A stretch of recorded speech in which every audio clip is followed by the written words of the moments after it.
Are you coming to the tree where they strung up a man, they say murder 3?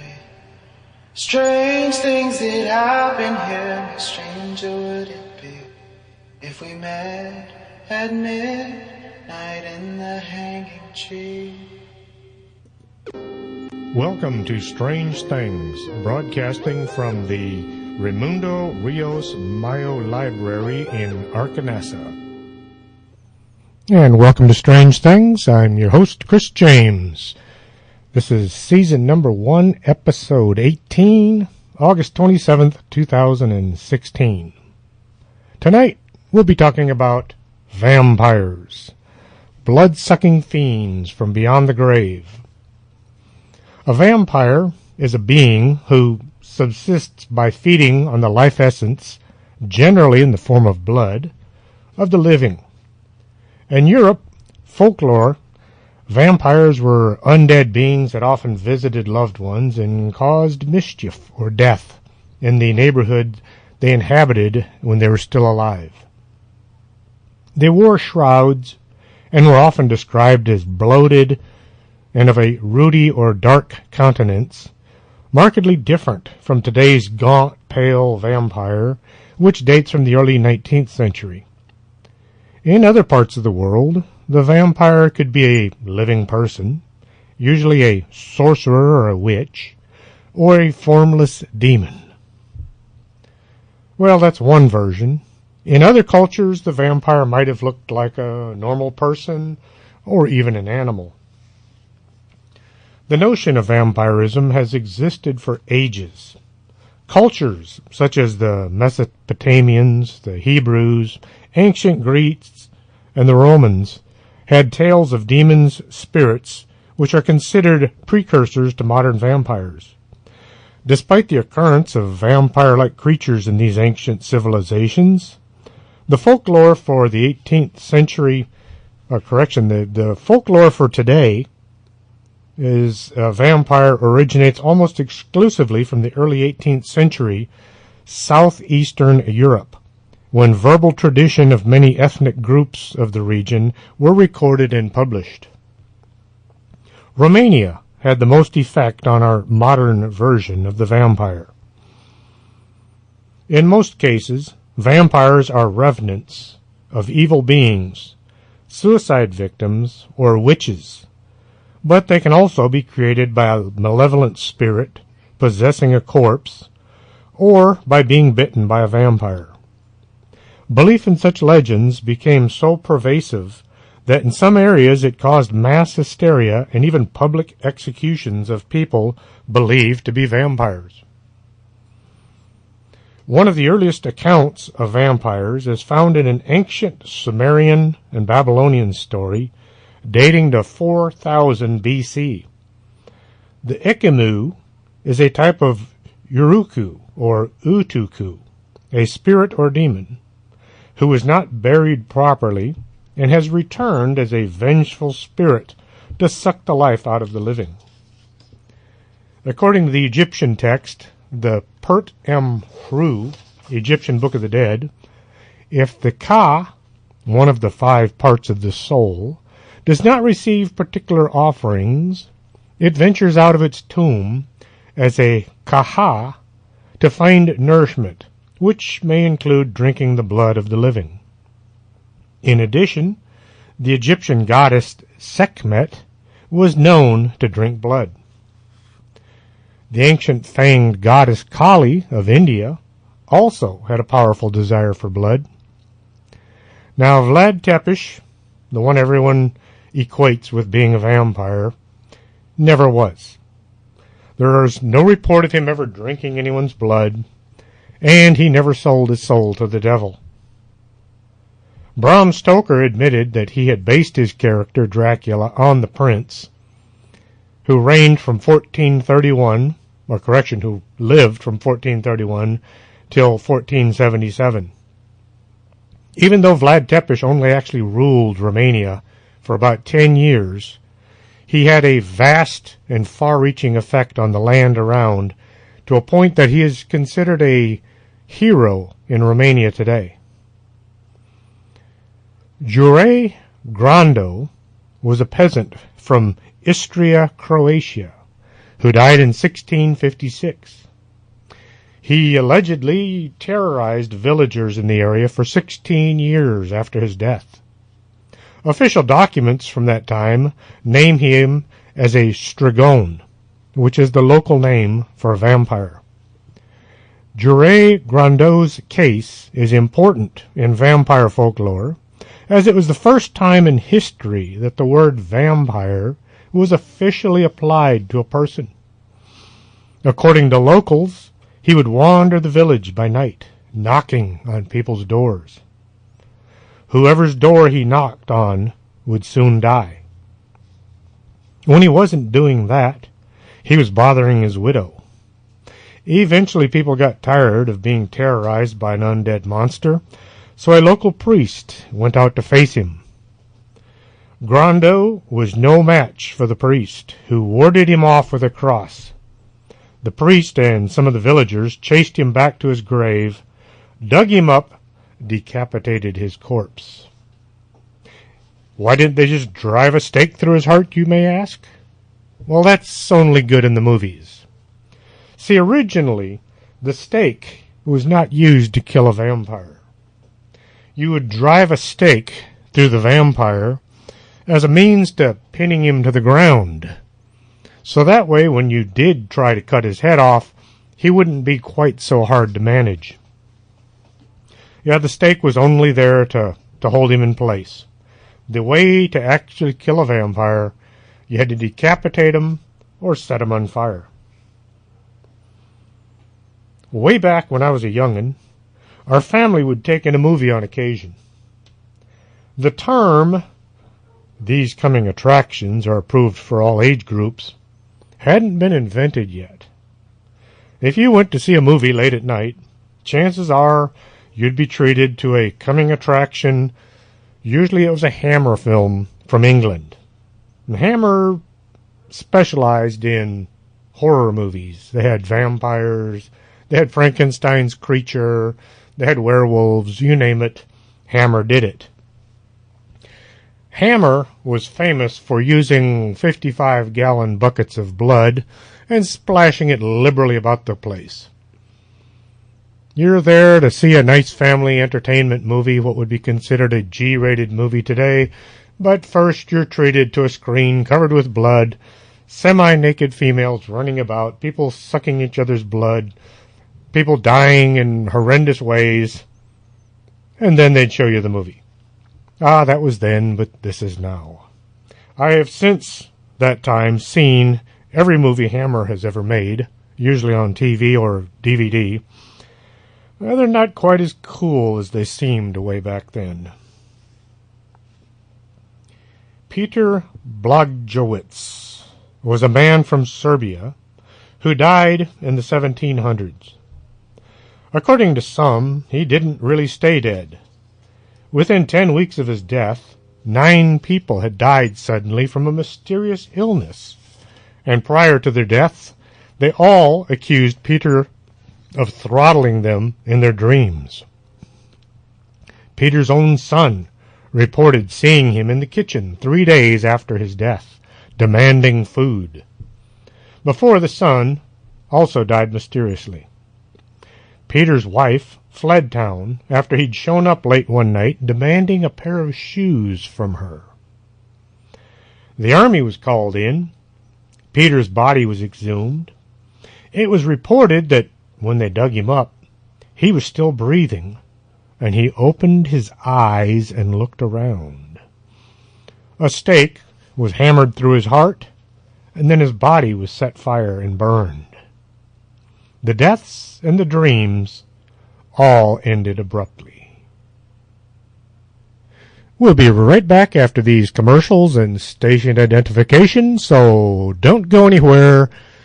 This is Strange Things. You're listening to Arkanasa Radio.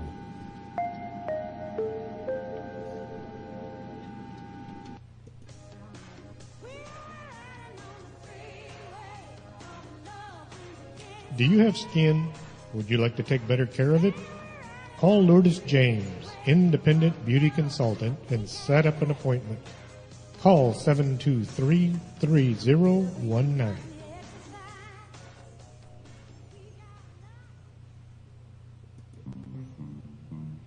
If your vision isn't what it used to be, and you're not sure you're seeing Bigfoot or just your neighbor mowing his lawn, stop on by Del Norte Optical, 107 Calle del Norte, just across the street from the Embassy Suites. You should be able to see what you're looking at.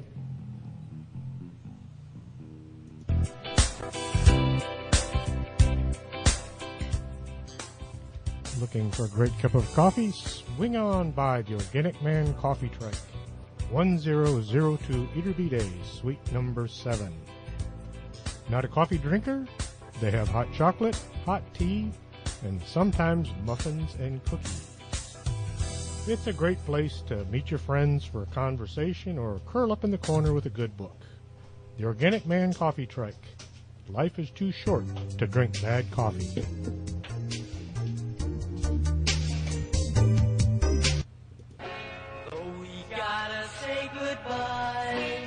No, don't say goodbye. Stay with us. This is Arcanesa Radio.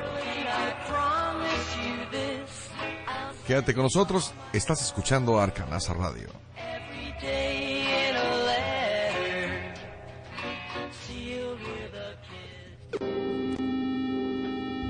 You're listening to Strange Things with Chris James. And welcome back to Strange Things. Now, tonight we're talking about vampires and some of the unusual stories from the past and some from the not-too-distant past. Sava Savanovic. Sava was a Serbian vampire who lived in an old mill and fed on unwary travelers who approached the mill after dark. Savanovic wasn't killed or driven off like most of the other bloodsuckers. According to the locals, he simply stopped attacking the villagers. Meanwhile, the mill where he lived was passed down generation to generation, each new owner too scared to repair the building until it eventually just collapsed. Now, the locals are reporting that he's awakened from his long slumber and roves the Serbian countryside looking for a new home. It's not just superstitious locals making these claims. The actual council themselves are the ones who put out the warning. Lionel Fanthorpe, an Anglican priest, tells this story, and I hope I can do it justice. This event began in the early 1800s when the Cranwell family took up residence in Groglin Range in Cumbria. The family consisted of the older sister and her 2 brothers. They had sunk every last dime they had into trying to make a go of farming this old and run-down field. The sister noticed strange lights in the garden, but thought nothing of it at first. Then, when she was awoken in the middle of the night to discover that the strange lights were right outside her window, they were eyes. She was frozen in terror. Her window. She was frozen in terror. She sat there staring at her window as this creature began plucking the caulking from around the window pane with one long claw. It then began to remove the pane of glass before reaching a rotting hand through the opening and beginning to unlatch the window casement. Terrified, she was frozen in her bed as the creature slowly pulled itself in through the now open window. It took every ounce of energy to finally break from the thing's gaze and try for the door. Her brothers heard her screaming and ran in to help, arriving just in time to see this bizarre-looking figure darting out into the darkness. No one got any sleep that night, With the arrival of the sun in the morning, the two brothers were all in favor of packing it in and leaving. However, Miss Cranwell didn't much care for the idea of losing all their money and just abandoning the farm. They purchased 2 single-shot flintlock pistols, and then they made a plan. They would sleep with the doors open to help with communications. If the fiend was to return, the youngest brother was to run down the hall and join his sister with 1 pistol. Why she didn't keep one for herself? Well, maybe it wasn't the ladylike thing to do. Keep in mind, this is the early 1800s. The older brother was to bolt out the front door and run around the house to the window, and there do what was necessary to stop the thing from attacking anyone else. Time passed until one night the young lady was awakened by the sound at the now repaired window. She yelled out the door for her brothers to put Plan A into operation. I doubt there was a Plan B. Perhaps it was to scream and run away, but fortunately they never had to go to Plan B. The youngest brother came charging into a room as the older of the two ran for the door. As he rounded the corner, he spotted the creature near the window. Raising the weapon, he fired the one and only round. The thing let out a shriek, and it turned and ran.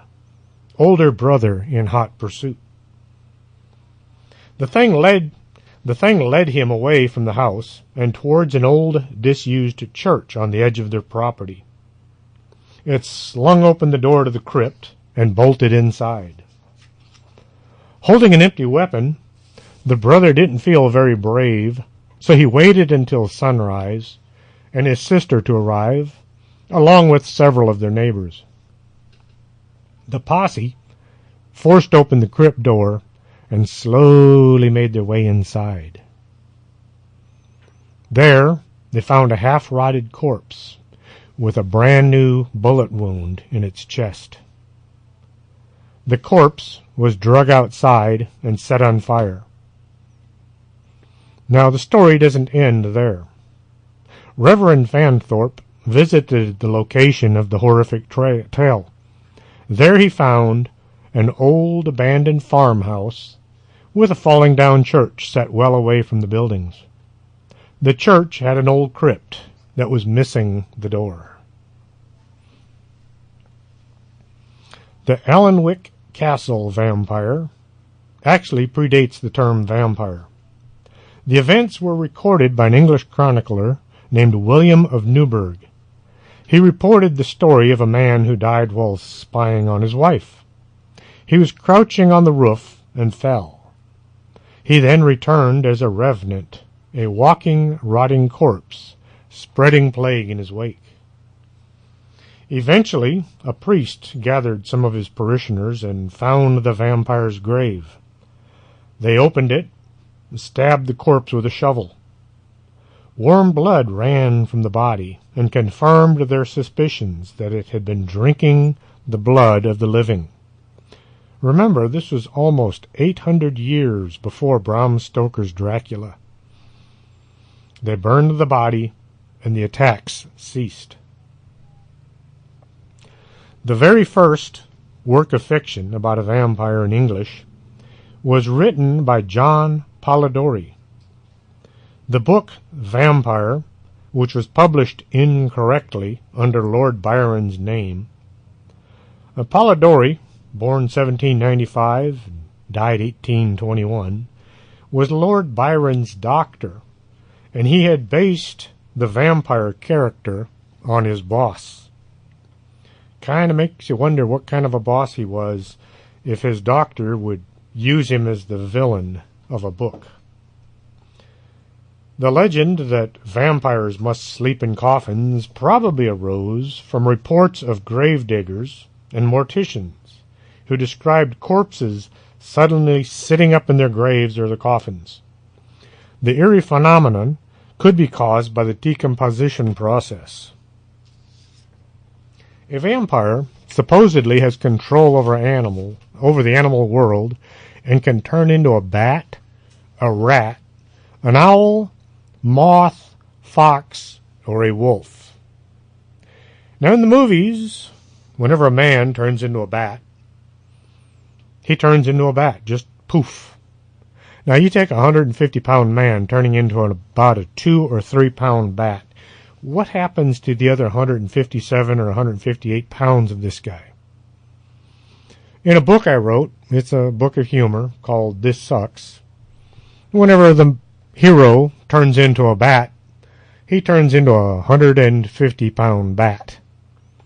He doesn't automatically know how to fly either.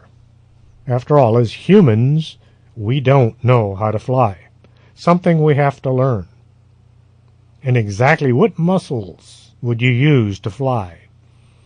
Try to imagine flapping your arms up and down for 2 or 3 hours straight. It gives you an idea of some of the hazards that my hero must face in his attempt to learn to be a vampire. For a good laugh, check out This Sucks. You can get it from Amazon.com. I thought it was a pretty good story. Mercy Brown, the Vampire Incident. This occurred in 1892 and is one of the best documented cases of the exhumation of a corpse in order to perform rituals to banish an undead manifestation. The incident was part of a wider New England vampire panic. In Exeter, Rhode Island, the family of George and Mary Brown suffered a sequence of tuberculosis infections in the final 2 decades of the 19th century. Tuberculosis was called consumption at the time and was a devastating and much feared disease. The mother, Mary, was the first to die from the disease, followed in 1888 by their eldest daughter, Mary Olive. And 2 years later, 1890, the daughter Mercy became sick and soon joined the others in the grave. The still living son, Edwin, became sick and was slowly wasting away. Friends and neighbors of the family believed that one of the dead family members was a vampire, although they did not use that name at the time, and had caused Edwin's illness. This was in accordance with threads of contemporary folklore linking multiple deaths in one family to undead activities.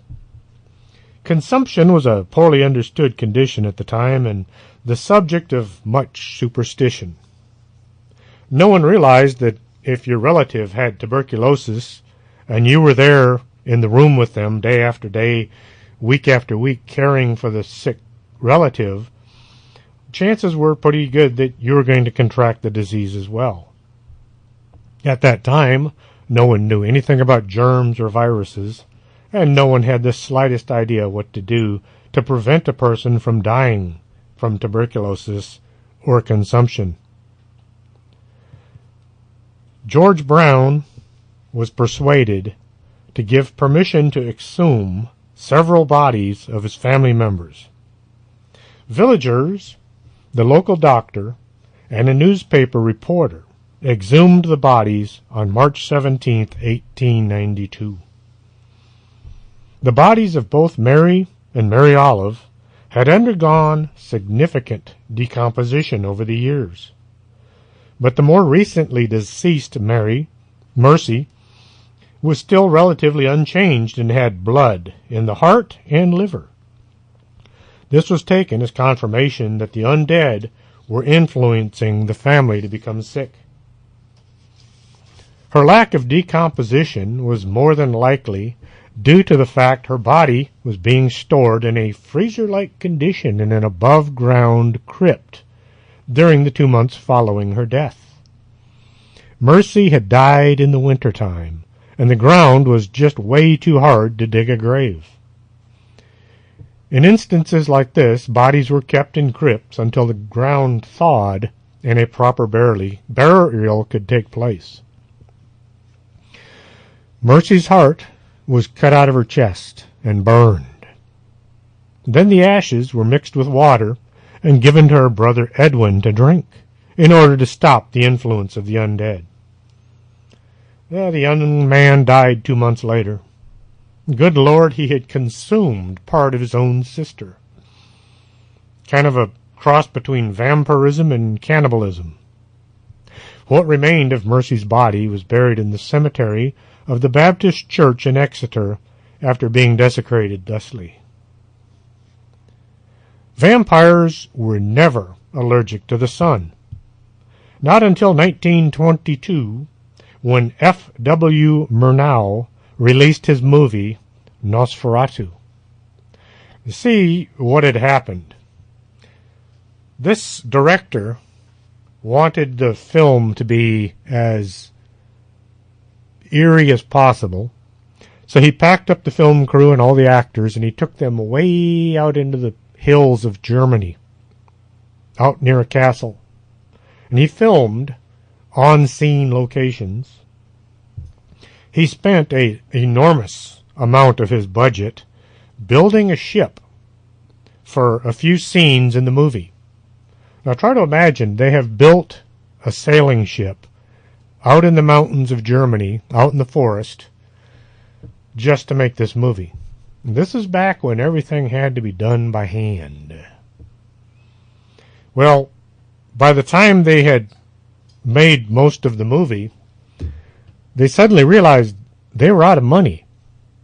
The director had pretty much spent every dime he had.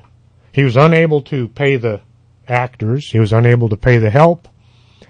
He was unable to buy more film to finish the movie. That's when he realized he didn't have an ending for the movie. What to do? A meeting was called, and all the members of the crew tried coming up with ideas on how they could finish the movie so they could hopefully make money and pay all their bills. The sound man, or correction, one of the photographers, they didn't have sound at the time, one of the photographers said, why don't we have the vampire get hit with a bolt of sunlight and the sunlight will make the vampire die? Having no other way to end the movie, Murnau decided that that was his best bet, and that was how the movie Nosferatu ends. The heroine entices the vampire to stay in her room long enough for the sun to come up. And then her last energy, she reaches out and yanks the curtain down, causing the vampire to be killed by the sunlight. And from that point on, people just assumed if you wanted to kill a vampire, sunlight would do the trick. We're going to pause here for a couple of commercials and station identification. We'll be right back after these words. You're listening to Arkanasa Radio.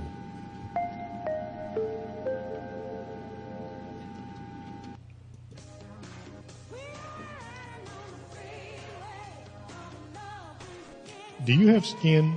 Would you like to take better care of it? Call Lourdes James, independent beauty consultant, and set up an appointment. Call 723-3019.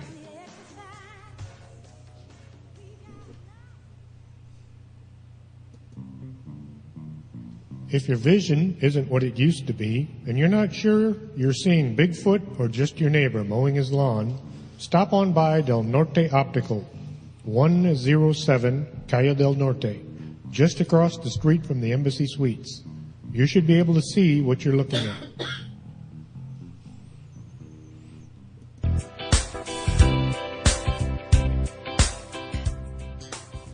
Looking for a great cup of coffee? Swing on by the Organic Man Coffee Truck, 1002 Iturbide, suite number 7. Not a coffee drinker? They have hot chocolate, hot tea, and sometimes muffins and cookies. It's a great place to meet your friends for a conversation or curl up in the corner with a good book. The Organic Man Coffee Trike. Life is too short to drink bad coffee.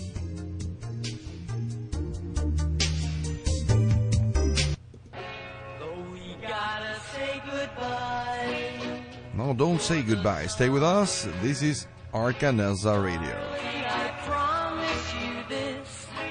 Quédate con nosotros. Estás escuchando Arcanesa Radio.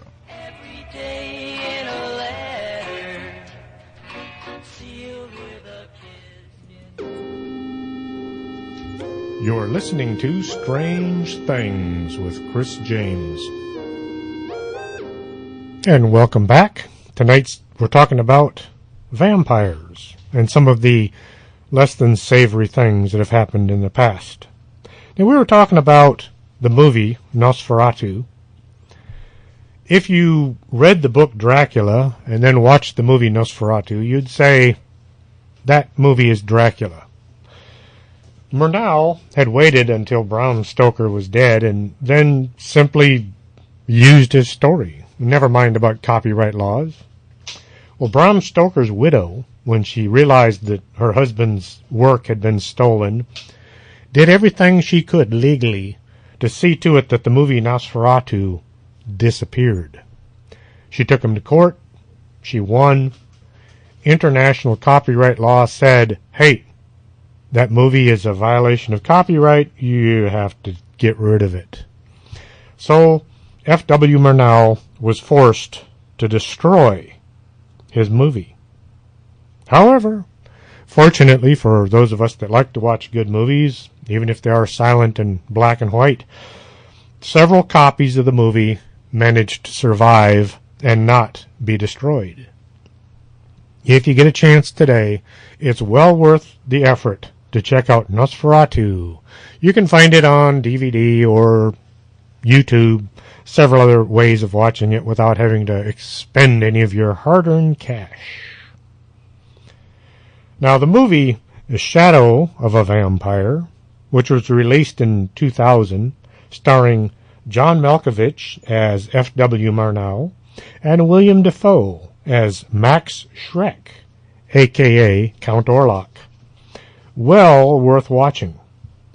It's a satirical movie which goes under the premise of a vampire who is pretending to be an actor who is portraying the part of a vampire.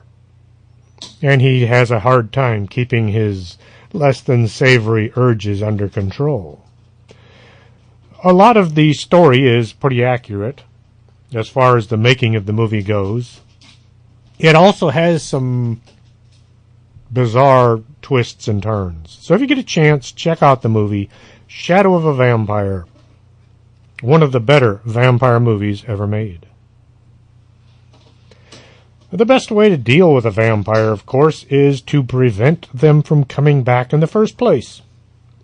A few centuries ago in Europe, this was often accomplished by staking suspected vampires in their graves. The idea was to physically pin the vampire to the earth, and the chest was chosen because it was the trunk of the body. This tradition was later reflected in popular fiction, depicting wooden stakes as dispatching the vampire. There was no particular significance to using wood. According to folklore, vampires, like jinn, also known as genies, and many other magical creatures, feared iron. So an iron bar would be even more effective than a wooden stake. Surrounding a cemetery with an iron fence was thought to keep the souls of the dead from wandering about. Other traditional methods of killing vampires include decapitation, stuffing the severed head's mouth with garlic or a brick. In fact, suspected vampire graves have been found with just such signs. According to a 2012 Live Science article, the body of a woman was found in a mass grave on the Venetian island of Nuovo Lazaretto.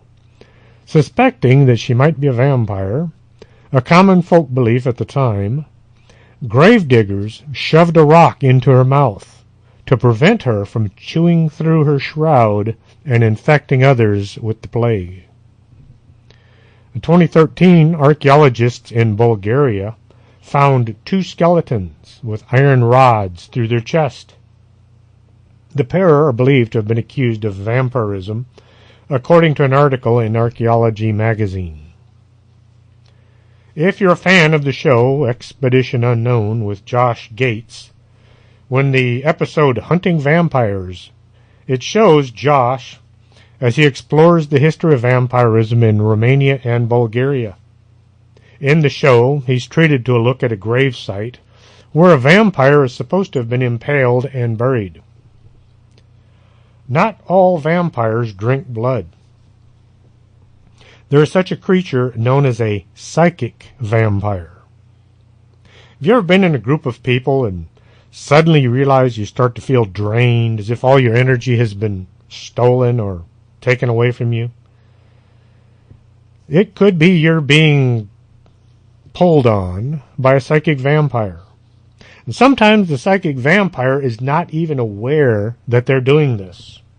They go through life happy-go-lucky, running around doing all the things that they're going to do, never realizing that when the company of their friends or acquaintances, that they might be the source of these people's misery. How to deal with a psychic vampire. First, you have to figure out who it is that's draining you. If it's a crowd of people, you're going to have to figure out who in the crowd is it that seems to be drawing their energy from you. If it's a one-on-one situation, well, it's pretty easy to figure it out. Every time you encounter this person, you feel drained. You feel empty. You feel as if you need a nap. One of the most effective protection procedures known is the finger interlock technique. This technique is easy to implement and its effects are instant. To begin this technique, simply bring together the tips of your thumbs and the middle finger of each hand to form 2 circles.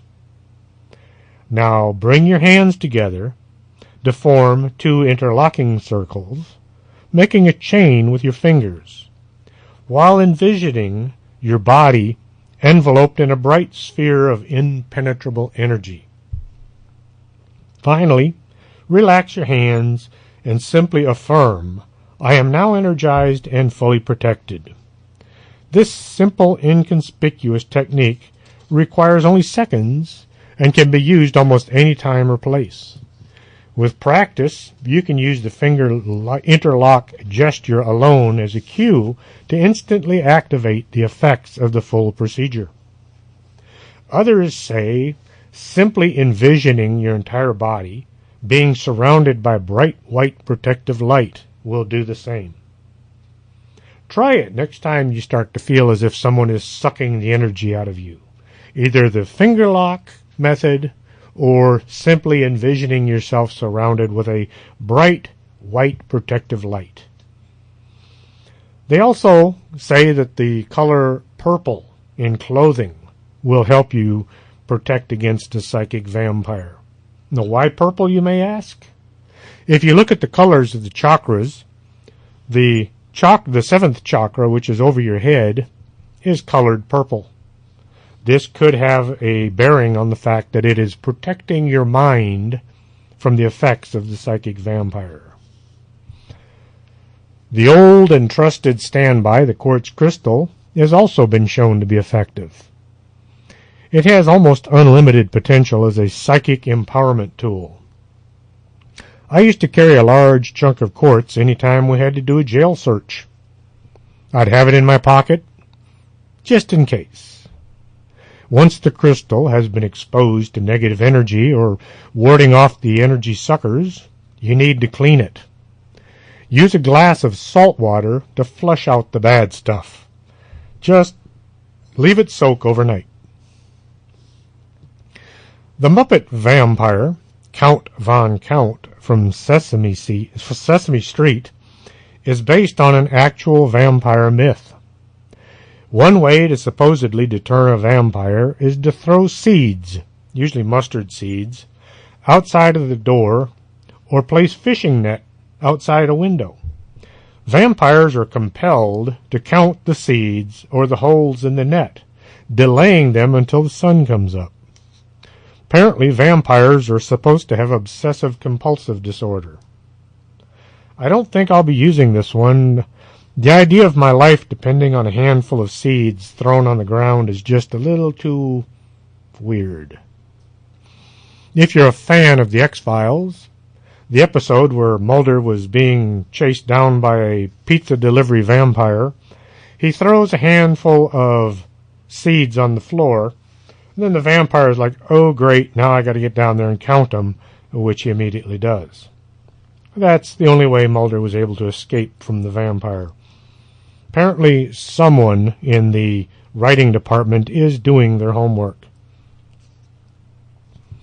Early 1969, people began to say that a vampire haunted Highgate Cemetery in London. Dead animals were found completely drained of blood and sporting neck wounds. Witnesses reported a tall, dark figure that emitted an evil aura and a hypnotic stare. One man reported that he became confused and totally lost when trying to leave the cemetery. Suddenly, he found himself face to face with the Highgate vampire, which transfixed him, gluing him to the spot. After a while, the vampire simply disappeared. Reports in the press led the graveyard to becoming trampled by an army of self-proclaimed vampire hunters. Amateur vampire hunters flocked in large numbers to the cemetery. They dug up several graves, leading citizens to lobby for the graveyard to be closed at night. Eventually, sightings and reports of the vampire stopped. Now, did the vampire move on, or did people just stop reporting their sightings? Several books have been written about the case, notably by Sean Manchester, a local man who was among the first to suggest the existence of the Highgate vampire, and who later said that he had exorcised and destroyed a whole nest of undead in the area. January 2005, stories began circulating that an attacker had bitten a number of people in Birmingham, England, fueling concerns about a vampire roaming the streets of Birmingham, which is about 100 miles northwest from London. In Romania, during February 2004, several relatives of Toma Petre feared that he'd become a vampire.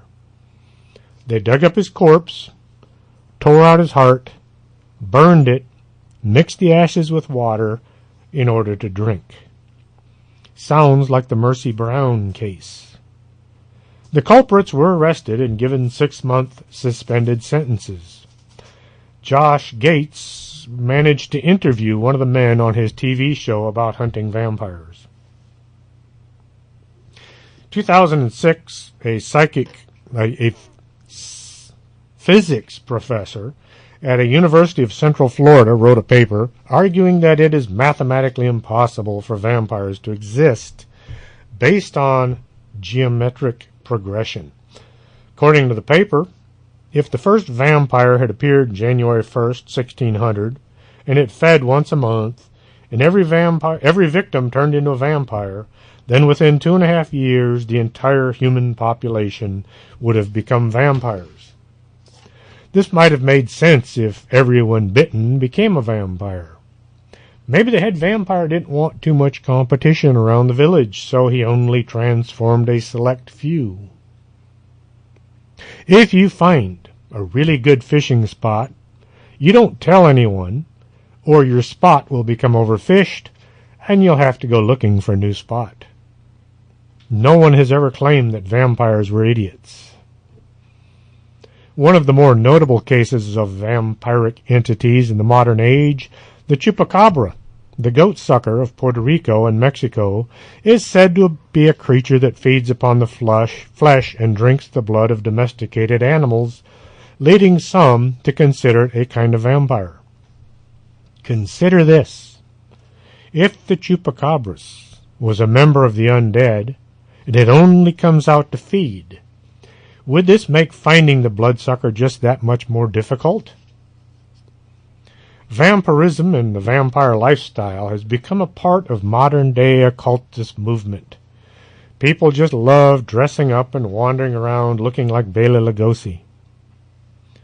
The vampire has been a part of occult society in Europe for centuries and has spread into the United States subculture, as well as for more than a decade, being strongly influenced by and mixed with the neo-Gothic aesthetics. Modern fiction, the vampire tends to be depicted as a suave, charismatic villain. Despite the general disbelief in vampiric entities, occasionally sightings of vampires are reported. The Vampire of Hanover, Fritz Harriman, was one of the world's first serial killers. Serial killers had been around for millennia, but no one had ever gotten around to giving them a label.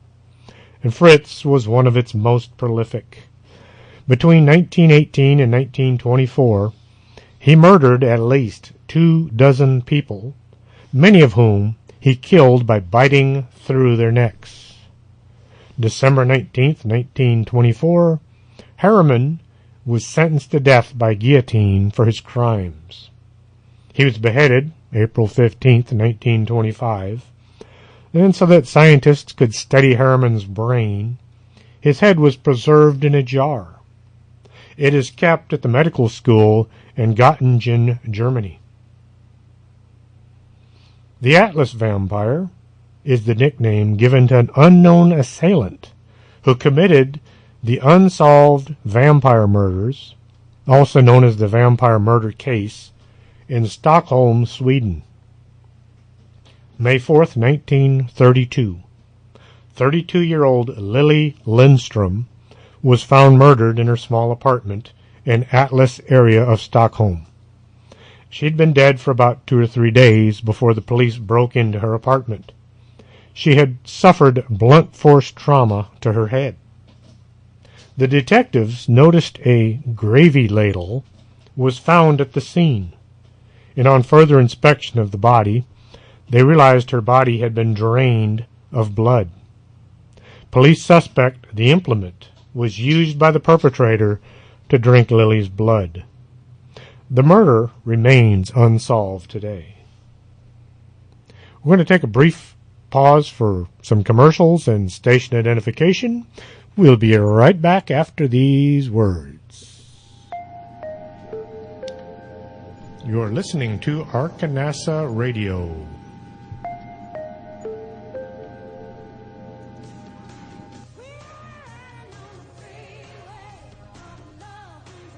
Do you have skin? Would you like to take better care of it? Call Lourdes James, independent beauty consultant, and set up an appointment. Call 723-3019.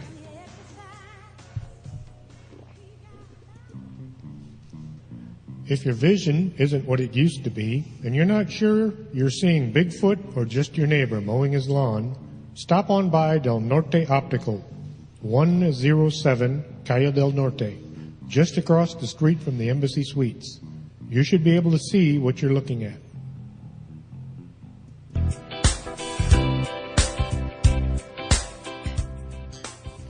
Looking for a great cup of coffee? Swing on by the Organic Man Coffee Truck, 1002 Iturbide, suite number 7. Not a coffee drinker? They have hot chocolate, hot tea, and sometimes muffins and cookies. It's a great place to meet your friends for a conversation or curl up in the corner with a good book. The Organic Man Coffee Truck. Life is too short to drink bad coffee.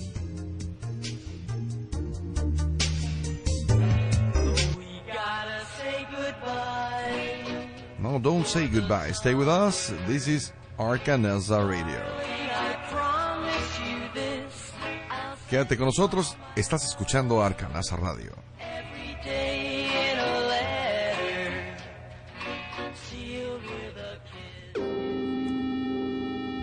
You're listening to Strange Things with Chris James. And welcome back. Hope you enjoyed those brief commercials. Richard Chase had a lifelong fascination with blood, which led to a horrific month-long murder spree that turned him into the Vampire of Sacramento. Between 1977 and 1978, Chase murdered, disemboweled, and drank the blood of 6 people, ranging in age from 22 months to 36 years. Chase chose his victims at random, but only entered those homes where the door was open. If the door was locked, that meant you weren't welcome, he stated in court. Chase was sentenced to death after being found guilty on all 6 counts of first-degree murder. But he took his own life with an overdose of stockpiled antidepressants in December 1979. It appears he was a depressed vampire. A vampire is supposed to only be able to enter your home if invited. Also, if you hang garlic around the entrance, it will deter the undead from entering. Watch any old vampire movie, and you'll see lots of garlic hanging in the background. Roderick Justin Farrell, born March 28, 1980, was a member of a loose-knit gang of teenagers from Murray, Kentucky, known as the Vampire Clan. 1998, Farrell pleaded guilty to the double slaying of a couple from Eustis, Florida, becoming the youngest person in the United States on death row. Originally sentenced to death, Farrell's sentence was reduced to life without parole.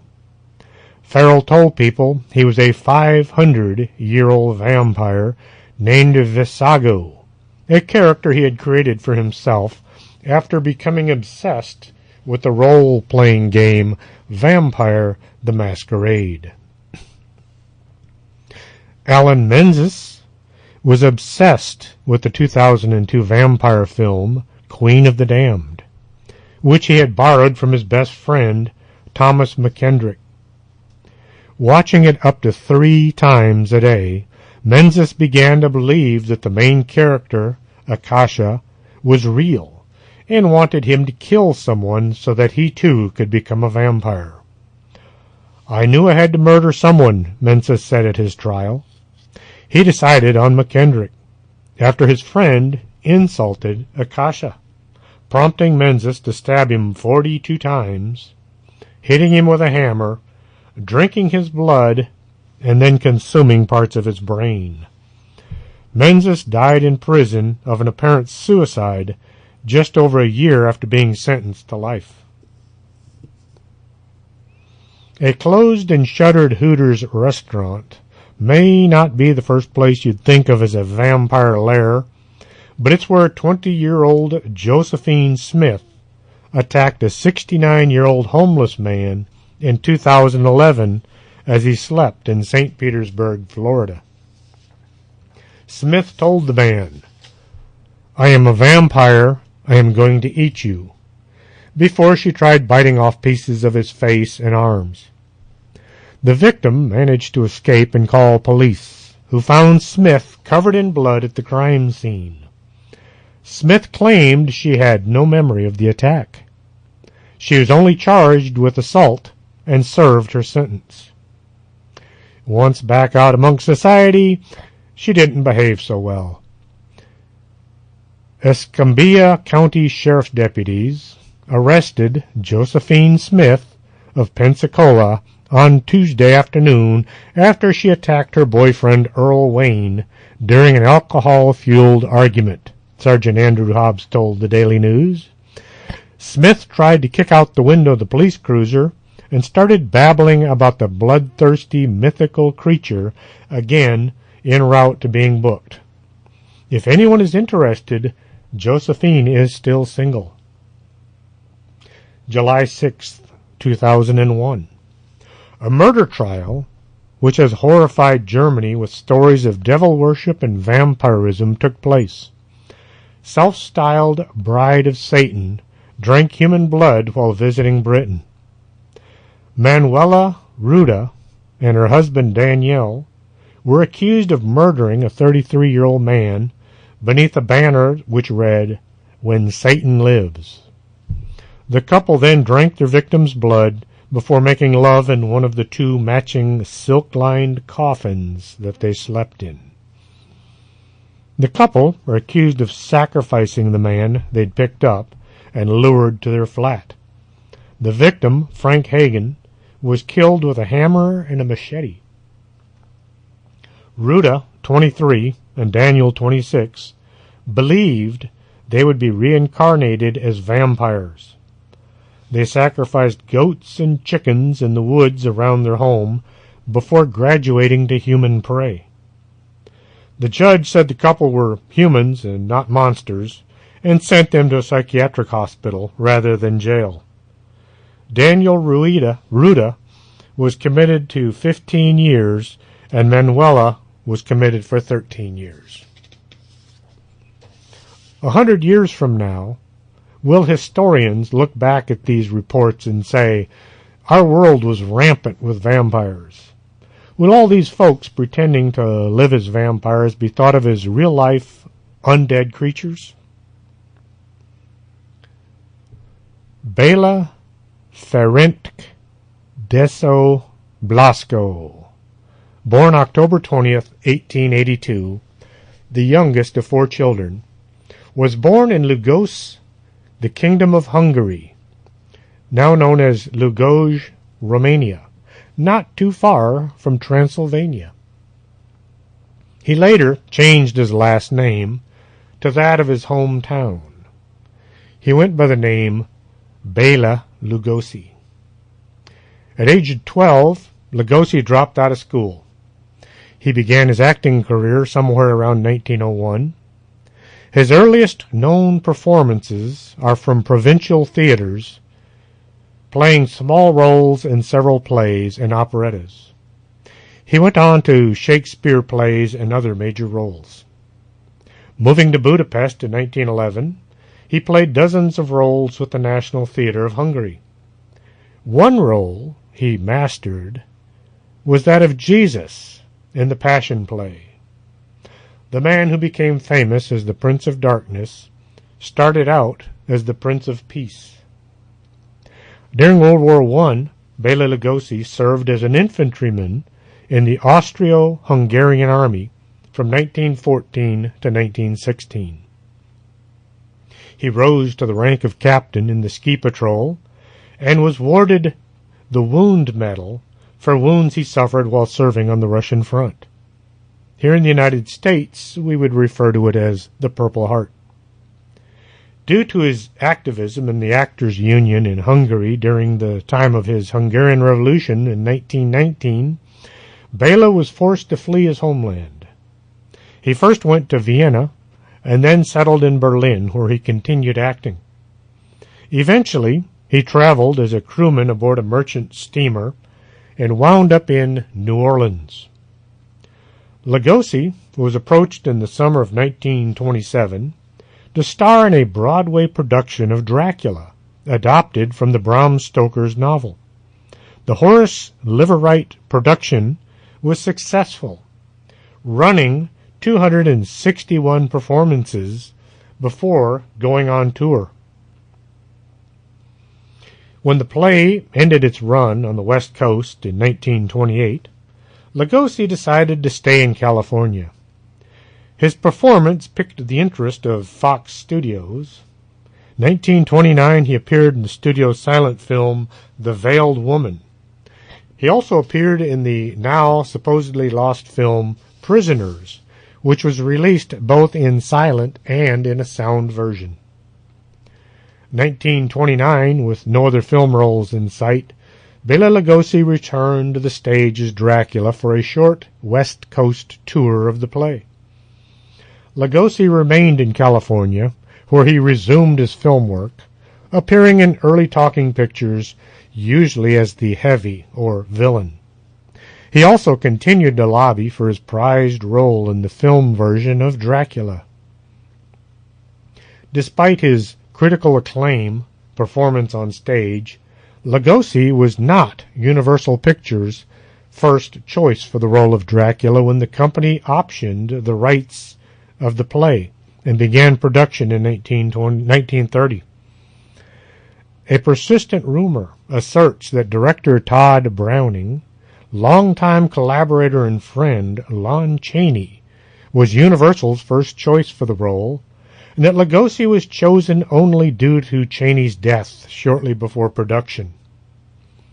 Instead of that famous line, "I am Dracula, I bid you welcome," it would have been far different.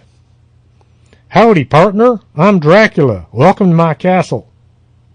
See, Lon Chaney was from Colorado. I know he probably wouldn't have said it like that, but no one could have given the portrayal of Dracula quite like Bela Lugosi. 26th of June, 1931, Bela Lugosi became a naturalized United States citizen. Boris Karloff maintained his British citizenship throughout his life. Bela Lugosi is why vampires today are portrayed as being suave, sophisticated gentlemen instead of nasty, rotting corpses as they originally were thought. Lugosi died of a heart attack on August 16, 1956, and yes, he was buried in his cloak. Playing a vampire for some is just a fun exercise, but for others it becomes a life-destroying obsession. So when some friend or acquaintance offers to teach you how to pretend to be a vampire, or tells you they think they're a vampire, ask yourself, is it really worth it? Tune in next Saturday, September 3rd. We'll be talking about Oak Island, also known as the Money Pit. Tune in to find out about the most bizarre treasure hunt ever. I'm your host, Chris James. Thank you for listening to Strange Things. Are you coming to the tree where they strung up a man? The same murder 3.